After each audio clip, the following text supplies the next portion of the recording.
Welcome dear students, good morning all of you. Myself A.K. Sharma. Dear students, हम solid state chapter को start कर रहे हैं। Chemistry में सॉलिड स्टेट के अंतर्गत ठोस अवस्था में हम डिस्कस करेंगे पहले ठोस का वर्गीकरण। ठोस का वर्गीकरण करेंगे हम डियर स्टूडेंट्स टू पार्ट्स में। ठोस का वर्गीकरण पढ़ने के बाद में हम इस चैप्टर में डिस्कस करेंगे ठोस हमारे पास दो भागों में डिवाइड किया जाएगा। एक होगा क्रिस्टलीय ठोस और सेकंड होगा अक्रिस्टलीय ठोस। ठीक है, फिर हम डियर स्टूडेंट्स क्रिस्टलीय ठोस का वर्गीकरण करेंगे और क्रिस्टलीय ठोस का वर्गीकरण करेंगे हम 4 पार्ट्स में। कितने पार्ट्स में करेंगे? 4 पार्ट्स में करेंगे। एक हमारे पास होगा आणविक क्रिस्टलीय ठोस, दूसरे नंबर हम बात करेंगे आयनिक क्रिस्टलीय ठोस, फिर हम बात करेंगे धात्विक क्रिस्टलीय ठोस और फिर हम पढ़ेंगे सहसंयोजी क्रिस्टलीय ठोस के बारे में। ठीक है, क्रिस्टलीय ठोस का वर्गीकरण हम करेंगे 4 पार्ट्स में। क्रिस्टलीय ठोस का वर्गीकरण करने के बाद में हम पढ़ेंगे क्रिस्टल जालक और एकक कोष्ठिकाएं। क्रिस्टल जालक व एकक कोष्ठिकाओं की हम बात करेंगे। एकक कोष्ठिकाओं की बात करने के बाद में हम एकक कोष्ठिकाओं को फिर से डिवाइड करेंगे और फिर हम क्लोज पैकिंग को पढ़ेंगे, निबिड़ संकुलन को पढ़ेंगे। निबिड़ संकुलन कंप्लीट करने के बाद डियर स्टूडेंट्स हम ठोस के घनत्व और इस ठोस में अपूर्णता या दोष को जानेंगे और फिर हम ठोस जो होते हैं इस ठोस के गुणों में मेन रूप से एक तो विद्युतीय गुण और दूसरे चुंबकीय गुणों की व्याख्या करेंगे। ये एक फ्रेमवर्क हो गया हमारे पास कि हमें इस चैप्टर में क्या क्या पढ़ना है। ठीक है, तो डियर स्टूडेंट्स हम इस चैप्टर को कंटिन्यू कर रहे हैं, आज स्टार्ट कर रहे हैं इस चैप्टर को। तो डियर स्टूडेंट्स 11th क्लास में तुमने बेसिक कॉन्सेप्ट ऑफ केमिस्ट्री में पढ़ा होगा मैटर या द्रव्य। कोई भी द्रव्य या पदार्थ या डियर स्टूडेंट्स हम कहते हैं मैटर। तो हमने कहा कोई भी ऐसी वस्तु जिसमें निश्चित द्रव्यमान होता है, कोई भी वस्तु जिसमें क्या होता है निश्चित द्रव्यमान होता है और जो आयतन घेरती है, ऐसी वस्तु को हमने कहा पदार्थ या द्रव्य। या तो वो पदार्थ या द्रव्य कहलाती है या फिर पदार्थों से मिलकर बनी होती है। अब डियर स्टूडेंट्स हम कहते हैं हमारे पास पेन है, पेंसिल है, बुक है, रजिस्टर है। हमारे चारों तरफ हम देखते हैं जो भी हमने कहा एक बोतल में जल भरा हुआ है, कमरे में हमारे पास रसोई में नमक रखा हुआ है, ठीक है, कमरे में वायु भरी हुई है। ये सब हमारे लिए क्या हैं? पदार्थ हैं या फिर ये पदार्थों से मिलकर बने हुए हैं। ठीक है, या तो ये पदार्थ होते हैं या फिर हम कहेंगे कि ये पदार्थों से मिलकर बने होते हैं। तो डियर स्टूडेंट्स अब हम पढ़ चुके हैं पदार्थ के 2 वर्गीकरण हमने पढ़े थे। एक हमारे पास आता है पदार्थ का भौतिक वर्गीकरण। पदार्थ के भौतिक वर्गीकरण की बात करें तो पदार्थ का भौतिक वर्गीकरण किया गया है पदार्थ की अवस्थाओं के आधार पर। किसके आधार पर?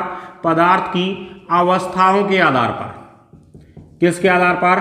पदार्थ की अवस्थाओं के आधार पर। अवस्थाओं के आधार पर डियर स्टूडेंट्स हमने पदार्थ को मेनली 3 भागों में डिवाइड किया। कितने भागों में डिवाइड किया? 3 भागों में डिवाइड किया। एक होते हैं हमारे पास ठोस पदार्थ।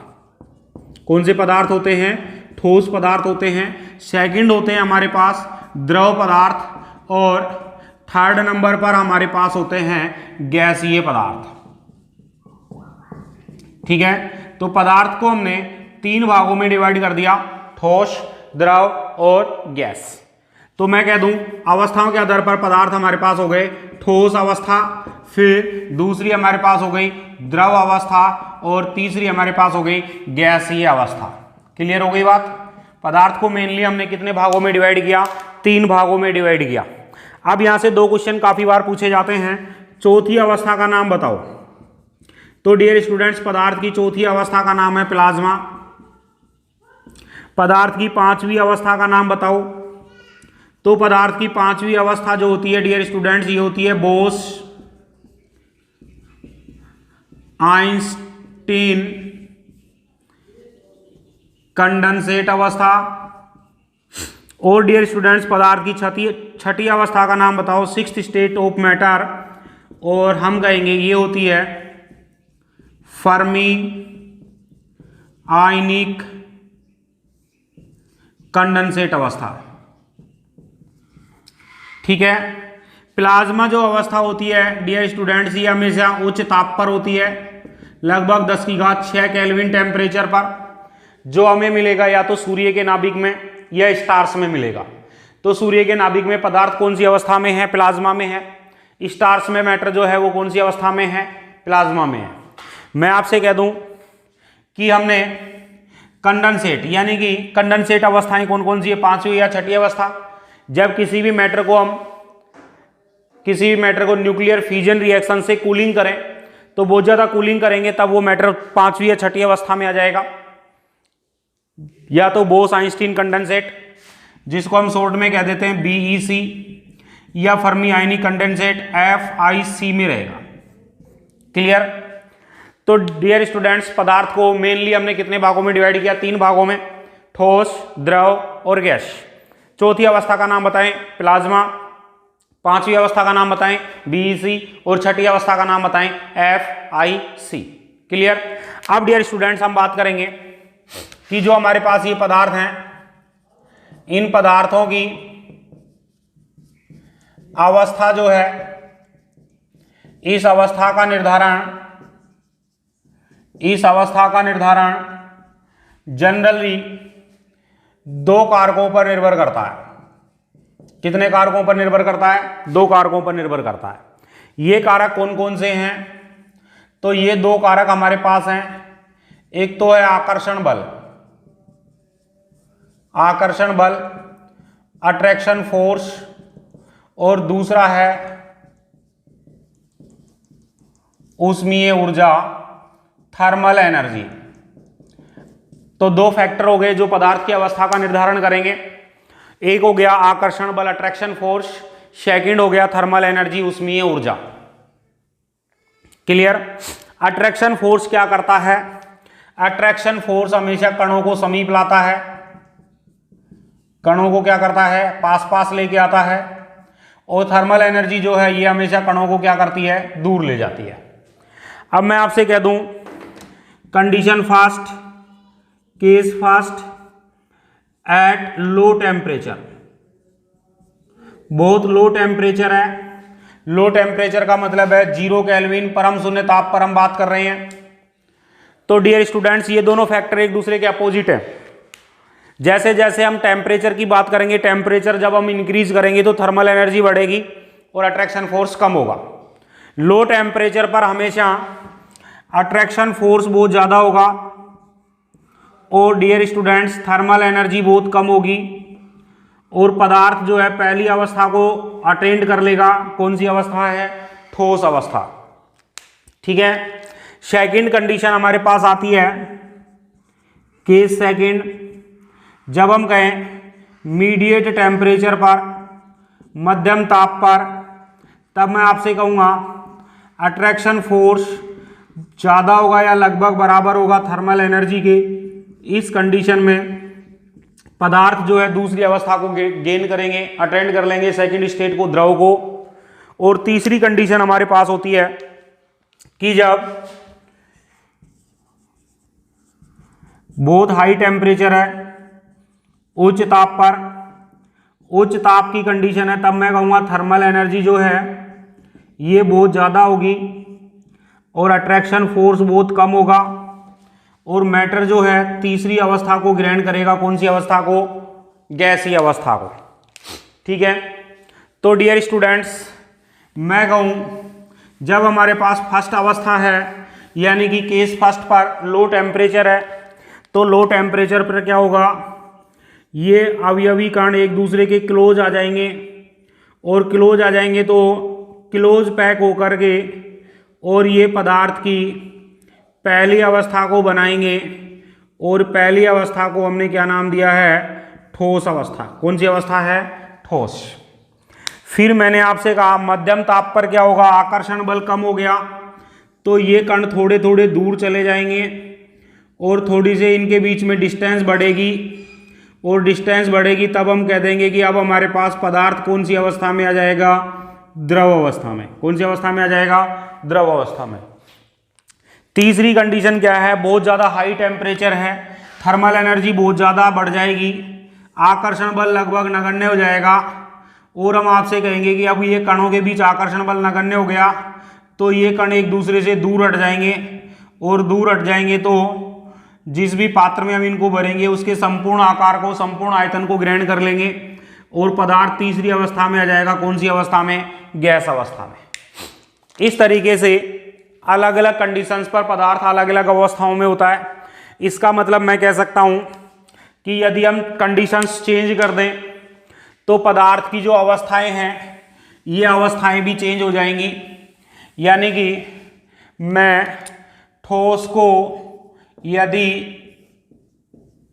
गर्म कर देता हूं तो ये कन्वर्ट हो जाएगा द्रव में, और द्रव को गर्म कर दे तो ये कन्वर्ट हो जाएगा किसमें? गैस में।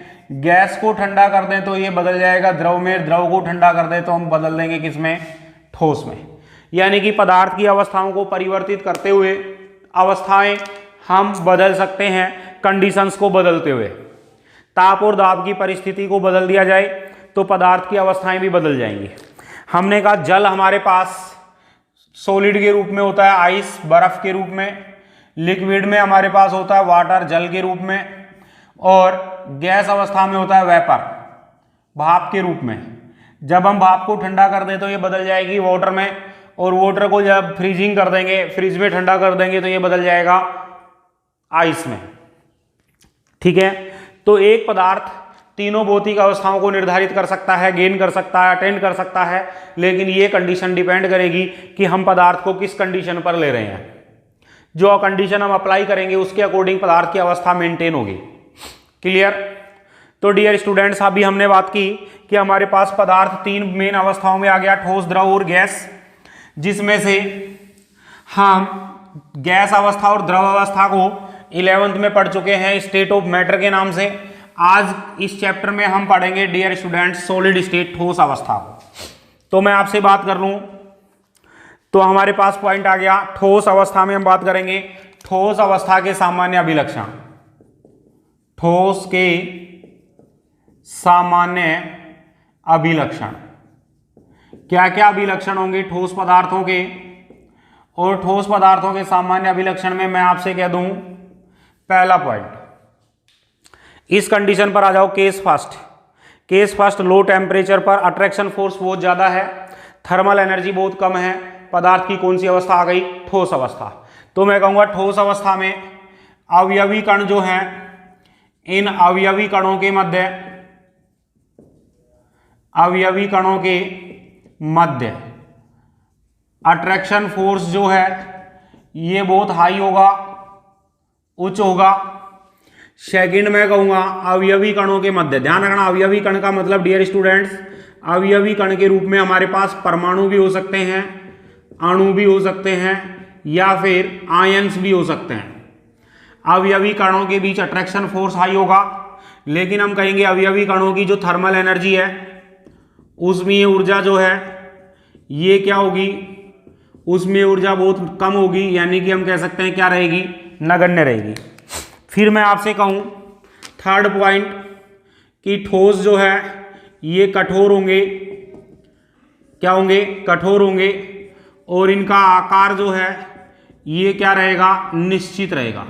देखो आपके हाथ में पेन है, इस पेन का आकार है बेलनाकार, ठीक है। इसको मैं कहीं भी दूसरी जगह रखता हूं तो क्या ये आकार को परिवर्तित करेगा, नहीं करेगा। तो हम कहेंगे ठोस अवस्था में आकार क्या होता है, निश्चित।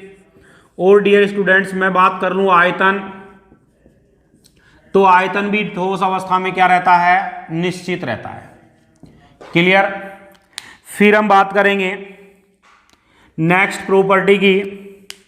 तो हमारे पास नेक्स्ट हम बात कर लें, क्या इनमें बहने का गुण पाया जाता है, तो हम कहेंगे नहीं पाया जाता। ठोस जो होते हैं, ठोस में बहने का गुण नहीं पाया जाता। लेकिन एक बात ध्यान रखना, अवयवी कण जो हैं, ये अवयवी कण अपने अक्ष पर क्या करते हैं, कंपन करते हैं। पदार्थ कोसी व्यवस्था में हो, कणों के बीच में गति हो रही है या नहीं हो रही है, ये बात डिपेंड नहीं करेगी। लेकिन अवयवी कण जो हैं ये अपनी अक्ष के माध्य स्थिति पर दोलन जरूर करेंगे, यानी कि कंपन जरूर करेंगे। फिर मैं आपसे कह दूं कि इनमें संपीड्यता जो होती है, संपीड्यता का मतलब है ठोस को दबा के देखो संपीडित होंगे कि नहीं होंगे, तब हम कहेंगे इनमें संपीड्यता का गुण नहीं पाया जाता। ठीक है, इनमें संपीड्यता का गुण नहीं पाया जाता। ये कुछ सामान्य अभिलक्षण है किसके, ठोस के। किसके सामान्य अभिलक्षण है, ठोस के सामान्य अभिलक्षण है। ठीक है,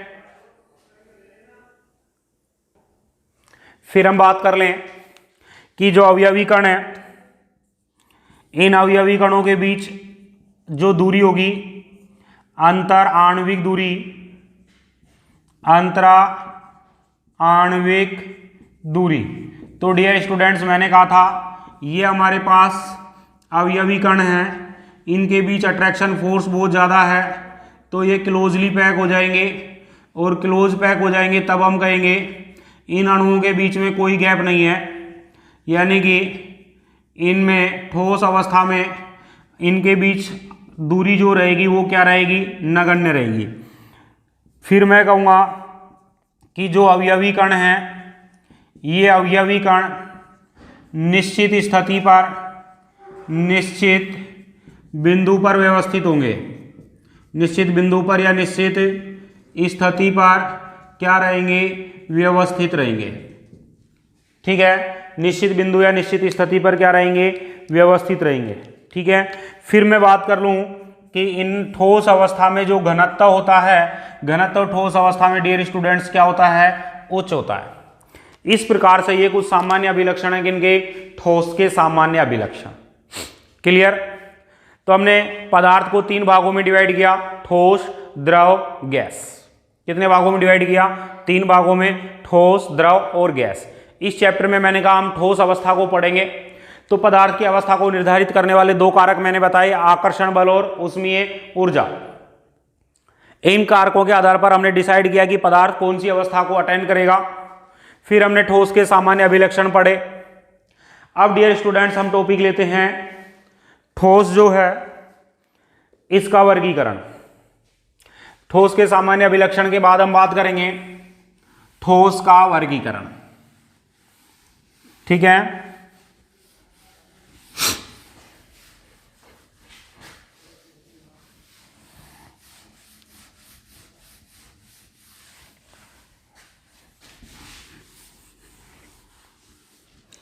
हम टॉपिक स्टार्ट कर रहे हैं नेक्स्ट टॉपिक है डियर स्टूडेंट्स, हमारा टॉपिक ठोस का वर्गीकरण।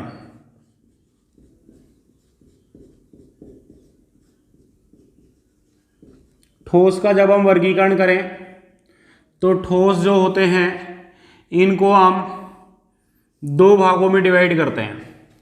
एक हमारे पास होते हैं क्रिस्टलीय ठोस। कौन से ठोस होते हैं, क्रिस्टलीय ठोस। और दूसरे हमारे पास होते हैं अक्रिस्टलीय ठोस। ठोस को हमने कितने भागों में डिवाइड किया, 2 भागों में। एक हो गया हमारे पास क्रिस्टलीय ठोस और दूसरा हो गया डियर स्टूडेंट्स अक्रिस्टलीय ठोस। हम कह दें कि हमारे पास जब अवयवी कण एक निश्चित और नियमित व्यवस्था में है, रेगुलर अरेंजमेंट में है, तब हम इस ठोस को कहेंगे क्रिस्टलीय ठोस।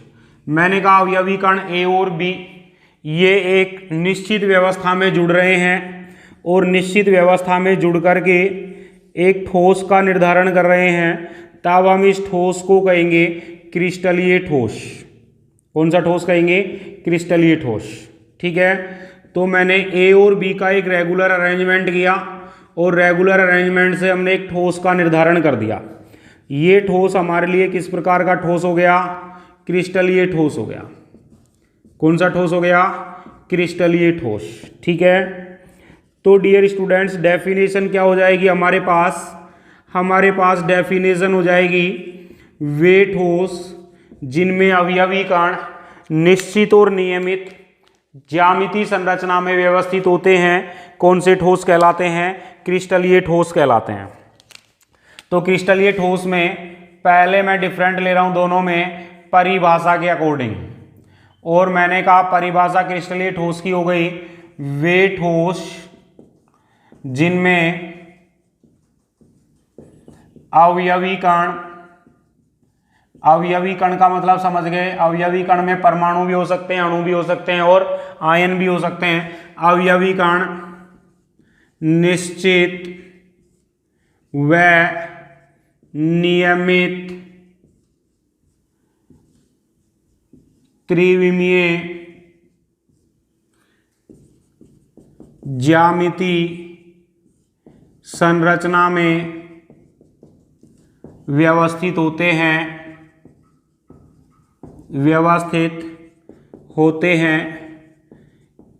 क्रिस्टलीय ठोस कहलाते हैं। कौन से ठोस कहलाते हैं? क्रिस्टलीय ठोस कहलाते हैं। अब डियर स्टूडेंट्स मैं आपसे कह दूं कि अवयवी कण ए, फिर बी, फिर ए, फिर बी, फिर मैंने कहा बी। देखो अवयवी कण एक रेगुलर अरेंजमेंट में नहीं है, फिर मैंने कहा बी, फिर ए, फिर बी। तो मैंने कहा इसमें यहां तक तो एक रेगुलर अरेंजमेंट है, फिर अवयवी कणों का रेगुलर अरेंजमेंट नहीं है। इस ठोस के निर्माण में अवयवी कण निश्चित और नियमित ज्यामितीय संरचना में व्यवस्थित नहीं है, ऐसे ठोस को हम क्या नाम देंगे? अक्रिस्टलीय ठोस। तो हम कहेंगे वे ठोस जिनमें अवयवी कण निश्चित व नियमित ज्यामितीय संरचना में व्यवस्थित नहीं होते कौन से ठोस कहलाते हैं? अक्रिस्टलीय ठोस कहलाते हैं। ठीक है, अब देखें डियर स्टूडेंट्स अक्रिस्टलीय ठोस में एग्जाम्पल लूं मैं, तो हमारे पास जितने भी बहुलक आते हैं, बहुलक मेन रूप से अक्रिस्टलीय होते हैं। जैसे मैं कह दूं पॉलीथीन, पॉलीस्टाइरीन, ठीक है ना, टेफ्लॉन बोलते हैं पॉलीटेट्राफ्लोरोएथीन PTFE को। इस टेफ्लॉन का यूज होता है, बहुत इंपॉर्टेंट क्वेश्चन है, काफी बार पूछा जाता है। नॉन स्टिक बर्तन बनाने में किसका यूज करते हैं? टेफ्लॉन का। जितने भी रबर होते हैं, जितने भी प्लास्टिक होते हैं, ये सब अक्रिस्टलीय हैं। फिर हम कहें कि जितने भी कांच हैं, गिलास, ये अक्रिस्टलीय होते हैं। यहां पे ध्यान देना, यदि हमसे पूछता है क्वार्ट्ज क्या है, तो क्वार्ट्ज मैं कहूंगा क्रिस्टलीय है। लेकिन हमसे पूछ लेता है क्वार्ट्ज कांच क्या है, तो डियर स्टूडेंट्स क्वार्ट्ज कांच जो है ये अक्रिस्टलीय है। केवल क्वार्ट्ज की बात करें तो क्रिस्टलीय है, क्वार्ट्ज कांच की बात करें तो कैसा है? अक्रिस्टलीय। मैं कह दूं जितने भी आणविक ठोस हैं, जितने भी आयनिक ठोस हैं, या जितने भी सहसंयोजी यौगिक होते हैं ये सब, या धात्विक जितने भी होते हैं ये सब क्रिस्टलीय ठोस हैं। कौन से ठोस हैं? क्रिस्टलीय ठोस है। मैंने कहा NaCl क्रिस्टलीय है, मैंने कहा आइस क्रिस्टलीय ठोस है, ठीक है। मैंने हीलियम, नियोन, आर्गन कोई सी भी गैस को सॉलिड स्टेट में ले लिया तब हम कहेंगे क्रिस्टलीय ठोस है, ठीक है। मैंने कहा टेबल साल्ट NaCl कैसा है? क्रिस्टलीय ठोस है। तो डियर स्टूडेंट्स ये हमारे पास क्रिस्टलीय ठोस का वर्गीकरण हुआ कितने पार्ट्स में? 2 पार्ट्स में। नंबर फर्स्ट क्रिस्टलीय ठोस और नंबर सेकंड अक्रिस्टलीय ठोस। क्रिस्टलीय ठोस में अवयवी कणों की संरचना क्या होगी? ज्यामिति क्या होगी? निश्चित होगी, एक फिक्स पॉइंट पर रहेंगे, निश्चित और नियमित संरचना रहेगी, तब हम कौन सा ठोस कहेंगे? क्रिस्टलीय ठोस। अक्रिस्टलीय ठोस में अवयवी कणों की निश्चित और नियमित नहीं रहेगी व्यवस्था, कहीं ना कहीं उसमें डिसऑर्डर रहेगा, अपूर्णता रहेगी, ठीक है, कोई त्रुटि पाई जाएगी, तब इस ठोस को हम क्या कहेंगे? अक्रिस्टलीय ठोस। क्लियर है? क्रिस्टलीय ठोस के एग्जाम्पल मैंने कहे जितने भी हमारे पास आणविक ठोस है, आयनिक ठोस है, सहसंयोजी ठोस है, धात्विक ठोस है, ये सब किसके एग्जाम्पल हैं? क्रिस्टलीय के। जितने भी बहुलक हैं, पॉलीमर, जितने भी रबर हैं, जितने भी प्लास्टिक हैं, कांच और क्वार्ट्ज कांच, ये ध्यान रखना अक्रिस्टलीय है। केवल क्वार्ट्ज की बात करेगा तब हम कहेंगे क्रिस्टलीय है, ठीक है। तो डियर स्टूडेंट्स बाकी हम देखेंगे नेक्स्ट लेक्चर पर। Thank you.